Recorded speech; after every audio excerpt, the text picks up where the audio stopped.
Welcome to the JJ Virgin Lifestyle Show with celebrity nutrition expert, fitness Hall of Famer, and four-time New York Times bestselling author, JJ Virgin. JJ is a warrior mom whose knowledge and expertise have helped change hundreds of thousands of lives with over 3.5 million podcast downloads and appearances on Dr. Phil, Dr. Oz, The Today Show, Rachel Ray, Larry King Live. Whoa. This show is about you, not about me.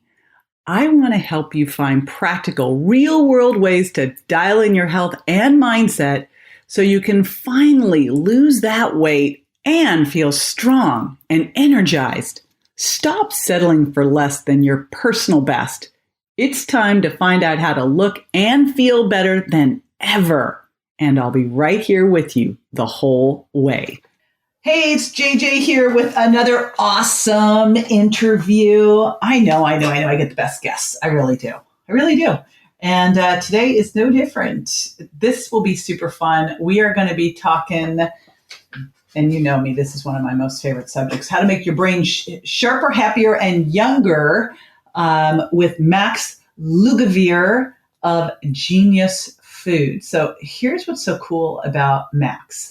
He did not start out here, and you're going to hear his whole journey of how he got into, obsessed with brain health, and it's really cool and good for all of us, is what I must say. But he didn't start this way. He started as a filmmaker and a health and science journalist, and now is one of the leading experts in nutrition for optimal brain function. He is the director of the upcoming film Breadhead, the first ever documentary about dementia prevention through diet and lifestyle, and author of Genius Foods, Become Smarter, Happier, and More Productive While Protecting Your Brain for Life. He's contributed to Medscape, Vice, Fast Company, and The Daily Beast, and has been featured on NBC Nightly News, Dr. Oz, and in the Wall Street Journal. And he also was a journalist for Al Gore's Current TV network. All right, let's see if I can pronounce this right, Max. Max Lugavere.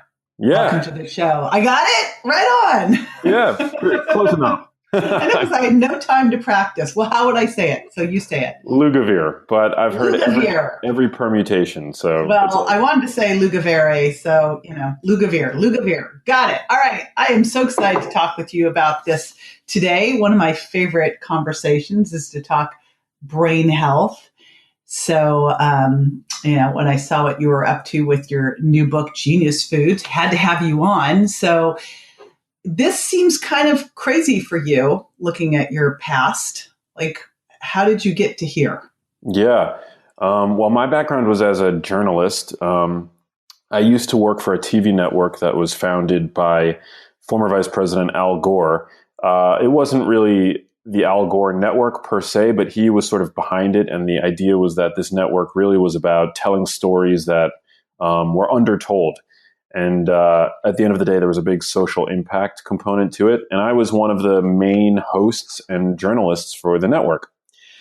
And I got to do that for 5-6 years, learning from the best of the best Peabody Award-winning storytellers. And I exited the network when, after I felt like I had gotten my mileage out of it, and I was trying to figure out where I was going to go with my career. I likened myself in that phase of my career to being a stem cell.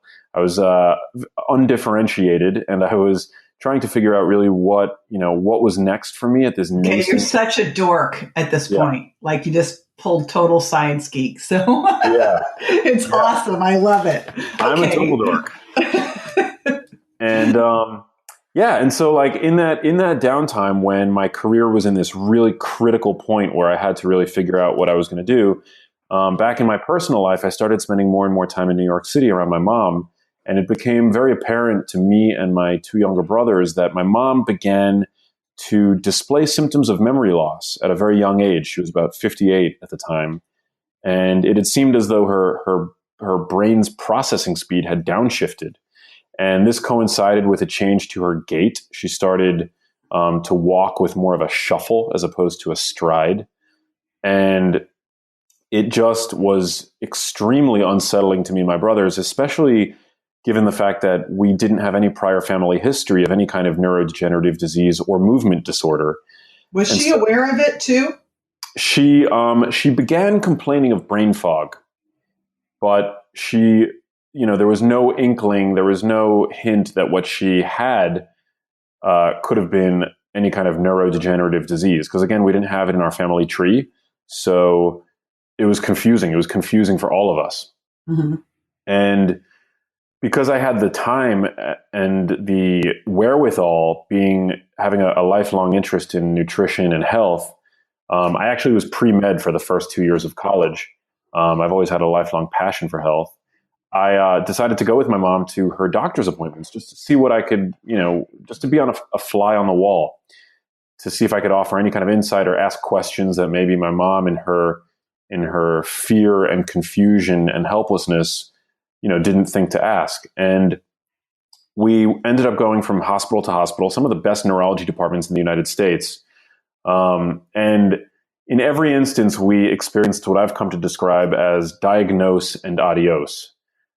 Unfortunately, though, it wasn't until a trip to the Cleveland Clinic that for the first time, my mom had a diagnosis. And there in Ohio, she was, for the first time, prescribed drugs for both Parkinson's disease and Alzheimer's disease. And at that point, it was sort of like my world, was coming to an end. And it was the first time in my life I'd ever had a panic attack. And I just began researching and Googling and looking into the etiology of Alzheimer's disease and Parkinson's disease to try to figure out how this may have happened to my mom. And in tandem with that, I was really interested to know how I might prevent this from happening to myself. One of the most shocking things that I discovered very early on in my research is that most of the time, dementia begins in the brain decades before the first symptom of memory loss, 30 to 40 years, and by some accounts, even further along than that. So it became really this fixation on learning everything I possibly could about the brain and how nutrition and lifestyle affect its predilection for disease. And then ultimately, I became very interested in how these same things affect its moment-to-moment functioning. So what's going on with your mom now? Just got to ask. Yeah, of course. She has a sort of niche form of dementia that, for better or worse, there's a lot less research on it. So her trajectory seems a bit different. She seems stable. And I've tried to really kind of like throw all of my dietary learnings onto her. But at a certain point, I realized that I had to teach more gently and then step back because, people live ultimately Yeah. No, my dad had cancer and I was like, okay, here we go. And he's like, back off. Yeah. Well, you and I are very similar. Like we were motivated by personal story, by personal tragedy, really. But at the same time, we're dealing with people, with humans, with other, loved ones. And so for me, it became very important to not sacrifice the quality time that I was spending with my mom for my own. And she also sees you as her kid. So you got exactly. Sees you as your kid. There's no profit in your hometown. And, you got to pick your shots. And that's what I actually had an amazing mentor at the time. My dad was dying of cancer who said, you're his daughter, not his nutritionist here. You just got to back that one off. I was like, okay. So I got to pick one thing I could do for him. So I totally get what you're coming, where you're coming from with it. But now you get to help a ton of people because of all the work that you did. So. Yeah. Yeah. I mean, I don't pretend to be a medical doctor. I really just, started as a citizen scientist. I mean, and a journalist, obviously. I have media credentials that really I was able to use as my calling card to access researchers and scientists that very few people have access to. And at a certain point, I, inevitably have become a walking meta-analysis for this topic because I'm so obsessed with it. And I also think that there's a fundamental limitation actually that doctors have when it comes to communicating science. I mean, first of all, scientists are not equipped to communicate research, and they also very much are focused on these really small areas, which is how science works, which is, incredible.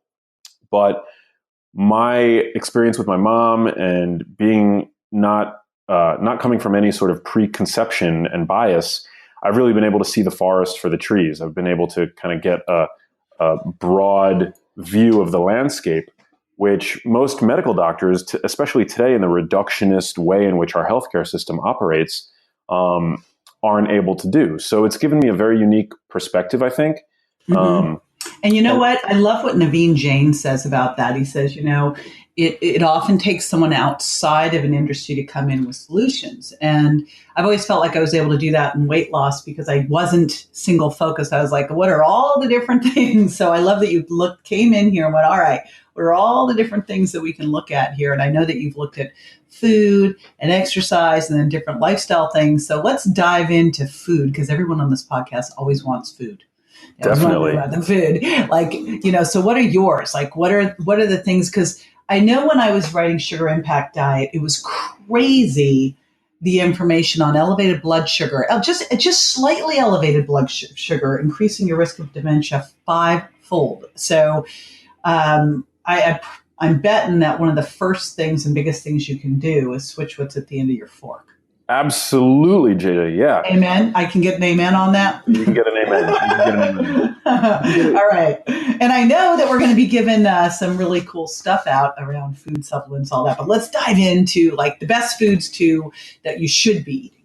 Yeah. So in the book, I call them genius foods. I've co-opted the term superfoods, and I've created a new category of food called genius foods, these are foods for which there's a strong body of evidence to say these foods can help your brain function at its best and help preserve it in the long term against diseases like Alzheimer's disease, Parkinson's disease, given everything that we currently know. There are still many unknowns, but based on my assessment of the literature, I pick out these 10 foods, which represent categories, but ultimately, I go to town on avocados in the book. Yay! Yeah. We're all avocado fans over here. So yes, I highlight them as being the ultimate genius food. In fact, avocados are actually shaped. Their shape actually makes me think of them as being like a bomb that you drop on oxidative stress in the body and in the brain. They're packed with multiple forms of vitamin E. So vitamin E just doesn't come in one form. Avocados actually contain multiple forms, alpha and gamma. And this is really important because vitamin E is a fat-soluble antioxidant that protects fatty structures, and the brain is the fattiest structure in the body. It's comprised of fat. And so you're getting this abundance of vitamin E. You're getting a boatload of carotenoids. Lutein and zeaxanthin in particular in avocado have been shown to boost brain processing speed. You're getting twice the potassium of a banana to nurture all of those delicate blood vessels that make up the blood-brain barrier. And of course, healthy fats. Avocados are rich in monounsaturated fat, which is the healthiest kind of fat to consume liberally. And they just make your smoothie awesome. They make your smoothie awesome. You can make awesome. You can make guacamole. Plus, you can make pudding from them. Mousse. Yeah. Amazing. Oh my God. Okay, so we're right down with that. Okay, what's next? Next, you got dark leafy greens. So in a recent study out of Rush University, it's been shown that the consumption of dark leafy greens is associated with reduced brain aging by up to 11 years. So a rule that I'd set in my book for my readers is try to eat a large fatty salad every single day. And the base of that salad should be dark leafy greens, not iceberg lettuce, but greens like kale, spinach, and arugula, which provide vital micronutrients that your brain needs to not only create energy, but mop up oxidative stress and repair against DNA damage. Okay, let's just bash for a moment. I just, as we're sitting down, I just had that salad for lunch, so just wanted to brag. But you mentioned a bad word. You mentioned iceberg, which is like the junk food of lettuce. Tell us why. Yeah, because it's essentially water and fiber. It's not very green, so there's not even a lot of chlorophyll in it. It's mostly just cellulose and water. And, most people, eating a salad is their healthiest meal of the day. I mean, when people really go there to eat a salad, I feel like that opportunity should be maximized to include greens that actually have the nutrients that you're eating that salad for the sole purpose of getting. And iceberg lettuce is just very deficient in that sense. I mean, there are very few nutrients in it. It's also, from an environmental standpoint, I mean, think about all the effort that has to go into transporting iceberg lettuce, which again is just water in an expensive form of packaging. So Yeah, I look at it too. It's just like a pesticide receptacle. It's like, Yeah, yeah. all Yeah, right, so we got avocado, deep green leafies. yes. It's like running commentary on food. I love all the research you have on it. It's so good. Okay, Oh my God, so important. I'm a big fan of grass-fed beef. Grass-fed beef, I believe, is a health food. Researchers speculate that it's the consumption of both marine and land animals that help catalyze the growth of our brains. In fact, cooking those animals and animal meat really, it's believed, provided the explosion of both caloric and nutrient density that helped grow our brains into the modern supercomputer that they are today. So getting grass-fed beef is very important. And actually, there was very compelling research performed out of Deakin University's Food and Mood Center that found that women who didn't consume 3 to 4 servings of red meat per week were twice as likely to suffer from major depression than women who consumed that amount. Oh my gosh, I need that study. It's funny. I was with a girlfriend last night and I eat grass-fed beef a couple times a week, usually like 4 or more, because that's how I feel best. And she has been off of it for months. And I was like, why are you off grass-fed beef? And she's like, oh, I just feel like my body needs a break. I'm like, no, it doesn't, And she's prone to depression. I got to get that. I got to get that study for her. Yeah, That I mean, if I recall, there's a relationship between people who opt for vegan diets and depression, but it's unclear what the direction of causality is. There could be so many problems there besides the omega-3 issues. They think they're getting everything they need from flaxseed. Come on. It's like, come on, right? Come on. Unless you're like digging into some algae, you're not getting there. There's so many things between that and taurine and carnitine. You're like, blah. Anyway. Exactly. Okay. So grass-fed beef, we're completely down on that. What else? We got fatty fish, wild salmon, really important source of DHA fat, which is one of the most critical brain building blocks that you can consume. And wild salmon is also, it's the pigment that gives salmon its characteristic red color is owed to a carotenoid called astaxanthin. So I talked earlier about plant carotenoids, lutein and zeaxanthin. Well, there's a unique marine carotenoid found in salmon that's been shown to activate longevity gene pathways by up to 90%. It's just a boss at reducing oxidative stress and guarding fatty structures and neuronal cell membranes against inflammation. And so this is one of the reasons why wild salmon seems to be so protective at the population level. And people that consume fish and seafood habitually tend to have sharper memories, even when they're young and healthy. So, I mean, this is definitely something worth paying attention to. And what are you recommending in terms of how many servings a week for that? I recommend 2 to 3 servings. 1 is fine. And if you're going to consume less than that, I think, getting a high quality fish oil is important. Every single day, I think it's important to get at least some preformed fish fat, whether that is from a can of sardines or, wild salmon, or just a high quality fish oil. I think this is all really key in terms of keeping that pipeline open to your brain for these really essential building blocks. We now know that the brain continues to mold itself up until death. And so supplying your brain with the building blocks required to do so, very important. That's critical. Yes. All right. Okay. So fish and number 5. Number 5. Number 5, I'm a big fan of eggs. There is very good research on eggs.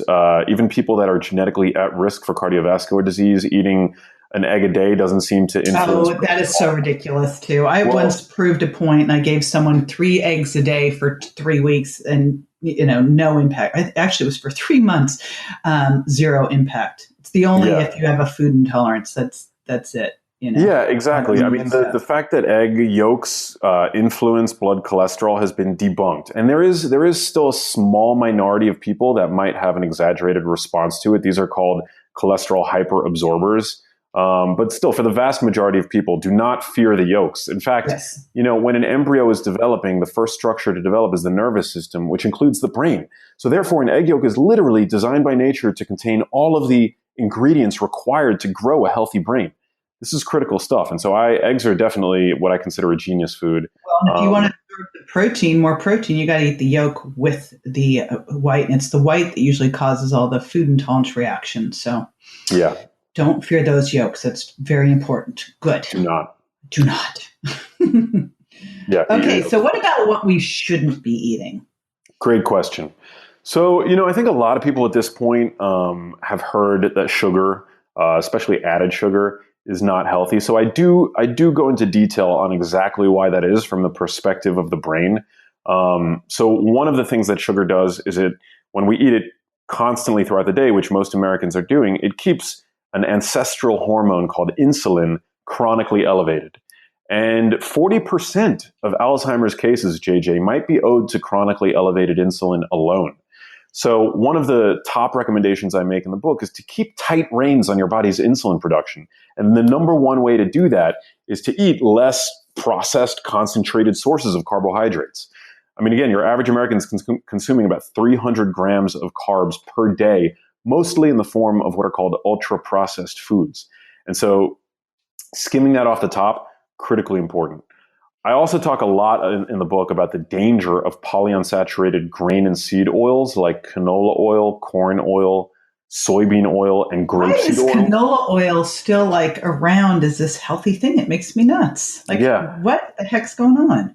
It's, you know what it is? It's marketing. And it's also the fact that, canola oil relative to other grain and seed oils does have a high amount of omega-3s in it, which people know omega-3s are good. We're under consuming them. And so food manufacturers have exploited that to say, look, canola oil has omega-3s, therefore it's good for you. But actually, omega-3s, when contained in whole foods and very high quality fish oil, those are great for you.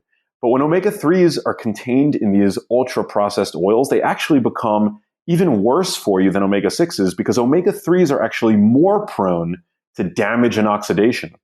It's kind of complicated as to why. Omega-3s have more double bonds in their chemical structure, which basically makes them more vulnerable to oxidation. So it's actually fragile. These are fragile fats that are great when they're as nature intended, and then when you unlock them, you open them up to be damaged fats, and you make a good thing bad.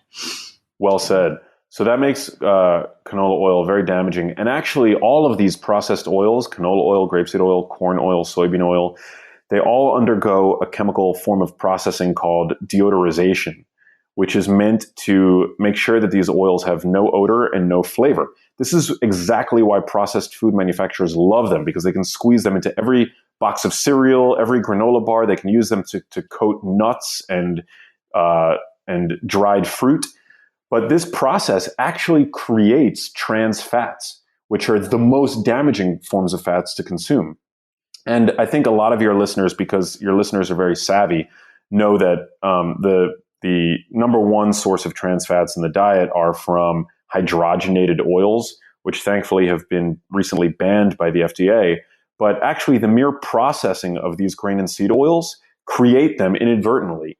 And so just by consuming, even if it's organic, non-GMO canola oil, it's an entry point in your body for these highly damaging trans fats that are associated with accelerated brain shrinkage, with worse memory function, even when you're young and healthy, and increased risk of early mortality. So very damaging stuff. Yeah. What more do you need to know? Increased risk of death and brain shrinkage. Just walk away.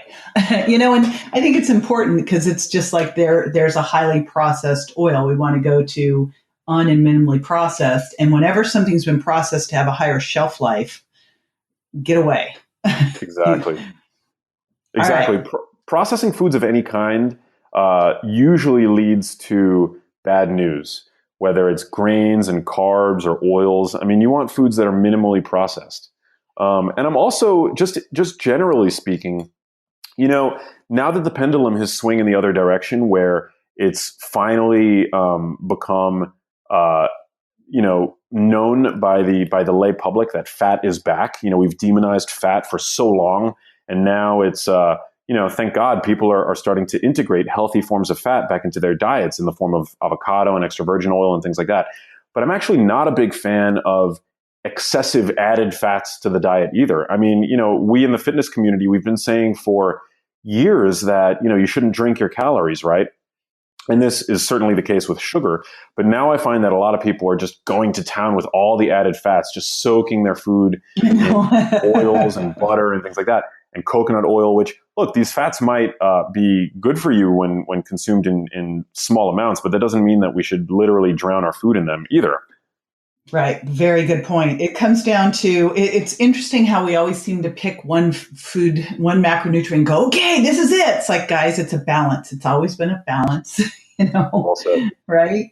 Exactly. All right. So we've got oils. What's another one? Yeah.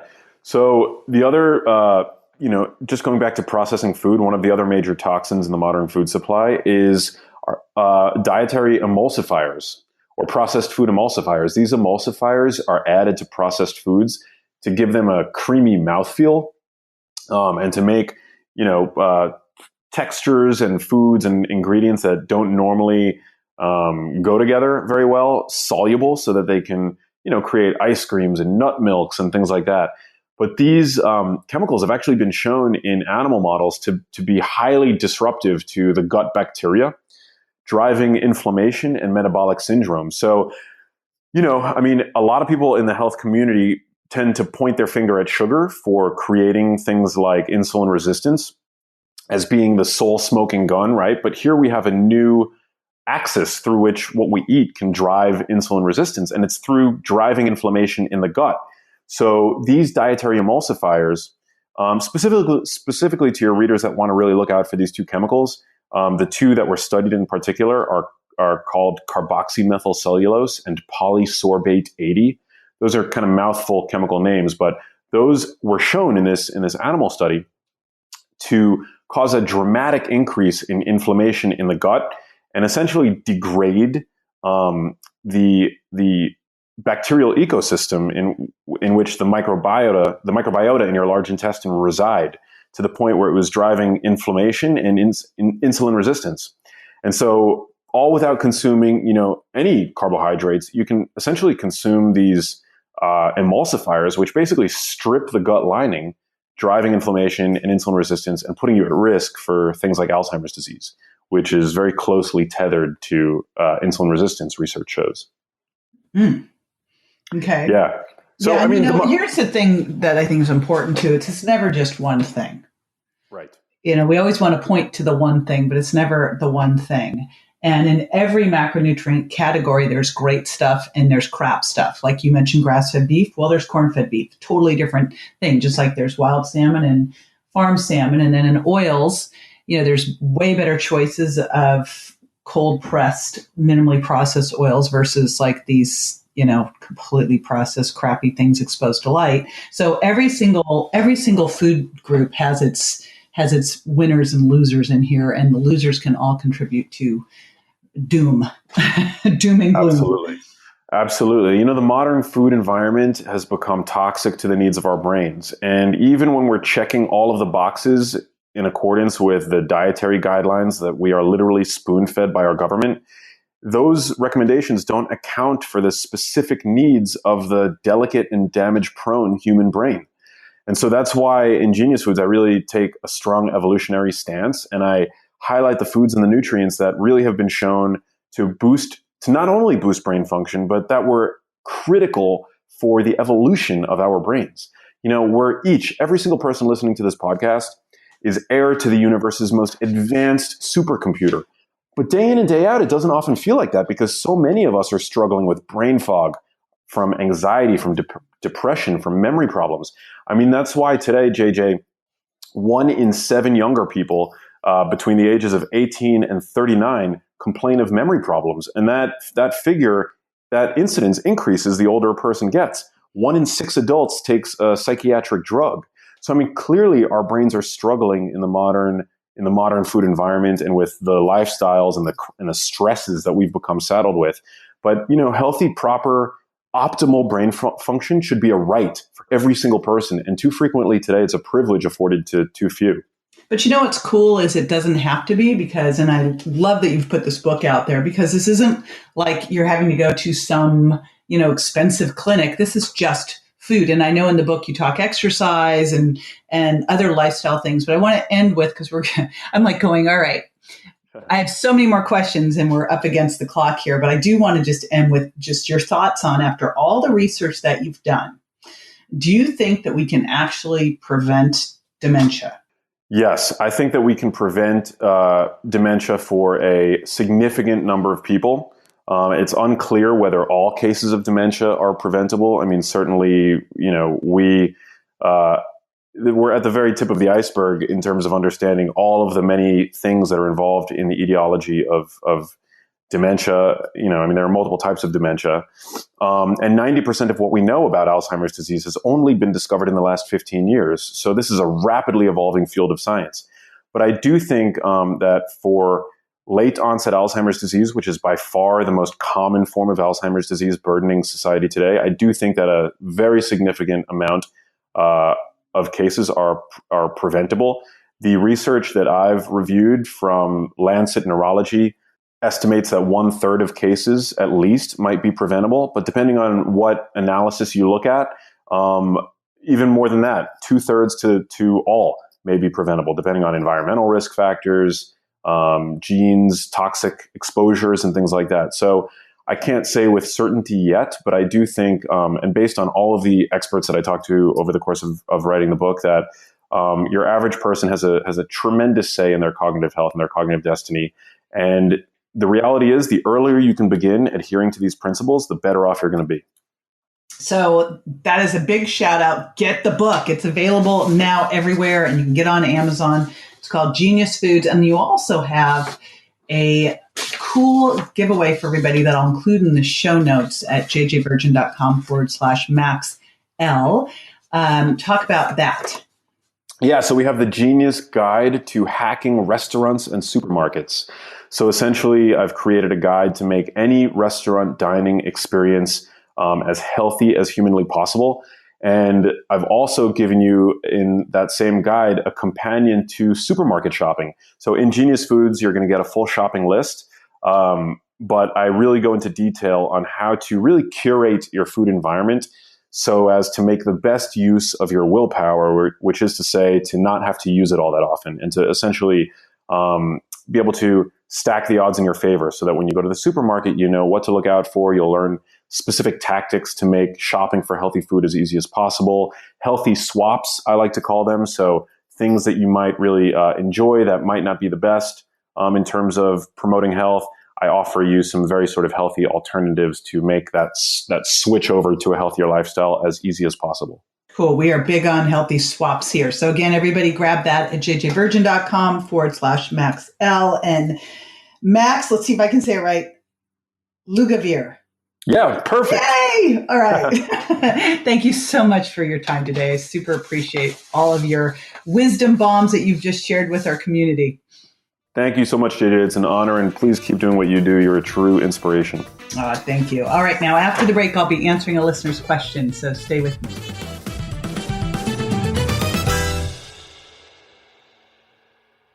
Fact: the true cause of weight gain is not calories, it's food intolerance. A negative reaction to certain foods, even foods you thought were healthy, can lead to a variety of symptoms including weight gain, acne, bloating, and lack of energy. The solution is simple. Avoid the foods your body doesn't tolerate. But which foods? That's the secret JJ reveals in her book, The Virgin Diet: Drop 7 Foods, Lose 7 Pounds, Just 7 Days. Discover the sneaky 7 foods by visiting jjvirgin.com/books and be on your way to losing 7 pounds in just 7 days. Welcome back. This is the time where I answer a listener's question, and I grab these. Gosh, I grab them from everywhere. I grab them from our customer experience team, and especially from my Facebook page, JJ Virgin Official, and my Instagram feed at jj.virgin, and when I do lives there, and some over on YouTube too. So pop on wherever you see fit or join me in all places, especially when I go live. And I just wanted to bring up this question from Carrie, who says, JJ, I live out in the country and it's not so easy to get fresh fruits and vegetables all the time. Which should I choose? Canned, dried, frozen? What works the best? All right. Actually, so here's the interesting thing, Carrie. Thanks for this one. Is frozen, when you think about it, actually a lot of times is better than fresh. Yes, you heard me right, because generally these plants are picked at the peak of the season, the peak of when they should be picked and frozen. So Oftentimes I'll pick frozen over fresh just because of that reason. Like, if you've been one of those people who buys berries, puts them in the fridge, and then by the time you get around to using them, they're like gross and moldy, you know what I'm talking about. So what I keep at home is I keep frozen cauliflower rice, I keep mixed wild mushrooms, I keep these peppers and onions, and I keep frozen spinach, and I keep frozen cherries and berries. So I always have those. Oh, and I also freeze my avocados so that I put them in my smoothies. So that's what I do there. The only canned vegetables I use, and this is where I want you to use jarred tomato sauce, not canned. So wherever possible, use jarred. If you have to get a can, then make sure that it's BPA free, because the acidity of the tomatoes will leach out the bad stuff from the cans. We use all jarred marinara sauces, but I also use chunky tomatoes, and those I have to get in those cans. Other than that, those are the only. I will do jarred artichoke hearts and jarred hearts of palms, and that's it. Everything else I do fresh or I do frozen. But I think frozen is such a great alternative just for the reason I told you, and also then you can make sure you never run out. So you want to have a well-stocked freezer, fridge, and pantry. And I actually have not one freezer, a spare, because I have my fridge in my house, and then I have two freezers out in my garage and an extra fridge. And then I have another fridge out in my outdoor living room. It's a little excessive, but I like to entertain. So, and they're absolutely stuffed full with stuff from Butcher Box, Vital Choice, No Foods. So I make good use of them. And of course, all of my dry farm wines, whole fridge of that.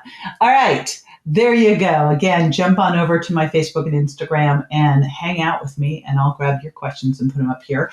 The other thing I like to always do is every week I thank someone for posting an awesome review on iTunes. Thank you so much for doing that. It helps so much. And this one was from Healthy Happy Deb. And Healthy Happy Deb gave me a big, excellent podcast, 5 stars, and a thank you, JJ. And again, I really appreciate all of these reviews. They help a ton. People are sitting here trying to figure out what they should listen to, and they see your review and go, I'll check that out. So it matters. All right. Thank you so much. I will see you next time. Bye. That's all for this episode of the JJ Virgin Lifestyle Show, which marks another step towards a healthier body and mind. Don't forget to rate, review, and subscribe to the show, and we'll talk to you next week.